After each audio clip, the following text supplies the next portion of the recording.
The palace warning Prince William ignored for Kate Middleton. Prince William was expected to listen. To tradition, to advisors, to the palace. That was the rule. But one warning stopped him cold. Clear, firm, urgent. And William ignored it. For Kate Middleton, the palace had seen this story before. A young heir, a woman from outside the system. Public fascination turning into private pressure. Advisors believed they knew exactly how it would end. So when William's relationship with Kate began to deepen, the warning came quietly but unmistakably. Slow down. Be careful. Think of the crown. What made this different was not the warning itself.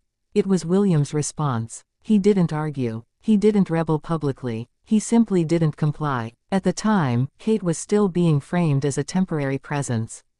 Someone who might fit. Someone who might not. She was watched closely, not with cruelty, but with calculation. Her background, her family, her temperament, her ability to endure scrutiny. The palace's concern wasn't love. It was longevity. They warned William that choosing Kate could complicate everything. That her lack of aristocratic lineage would invite criticism. That the press would never stop testing her.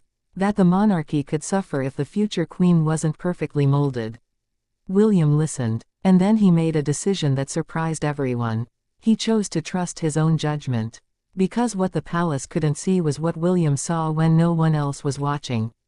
Kate's steadiness, her emotional intelligence, her ability to remain calm under pressure without becoming hardened. Most of all, he saw something rare in royal circles. Resilience without entitlement. Still, the warning intensified. Advisors urged caution, suggested distance, encouraged William to experience more of the world before committing. They believed hesitation would protect him. Instead, hesitation nearly cost him Kate. There were moments when the strain became visible. When Kate carried the weight of uncertainty quietly, while the world speculated loudly. The palace interpreted her silence as fragility. William saw strength. This is where the warning shifted from professional concern to emotional pressure. He was reminded of duty, of legacy, of history, and he thought of his parents. He remembered what happens when love is sacrificed for appearance. When advice is followed instead of instinct. When warnings override truth. That memory mattered more than protocol. William didn't reject the palace outright. He did something more dangerous. He waited. He waited until he was absolutely certain. Not of Kate's suitability for the crown, but of his inability to imagine life without her. That certainty frightened the palace. Because once an heir reaches that point, control slips away. The warning returned, sharper now. That delaying marriage could weaken public confidence. That committing too soon could invite instability. That Kate's prolonged exposure without security was unfair. William understood all of it. And still, he ignored the core message. He refused to let fear dictate his future. Behind closed doors, conversations grew tense. Not explosive, but heavy. William's calm persistence became his quiet rebellion. He didn't shout. He didn't threaten. He simply stood firm. Kate never asked him to choose her over the crown.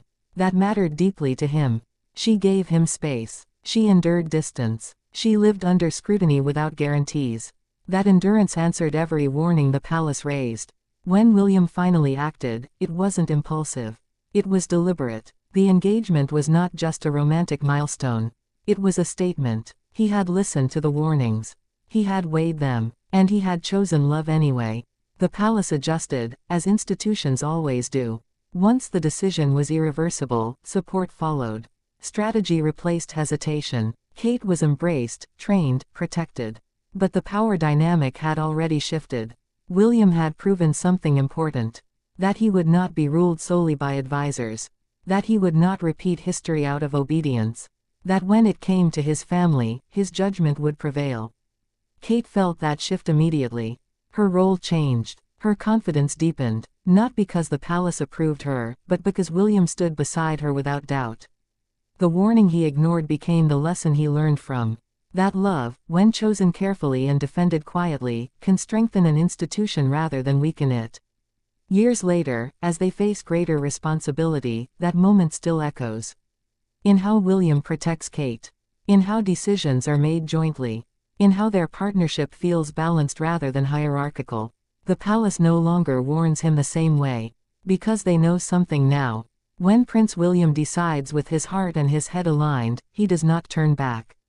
And the warning he once ignored for Kate Middleton may be the very reason their future feels so steady today.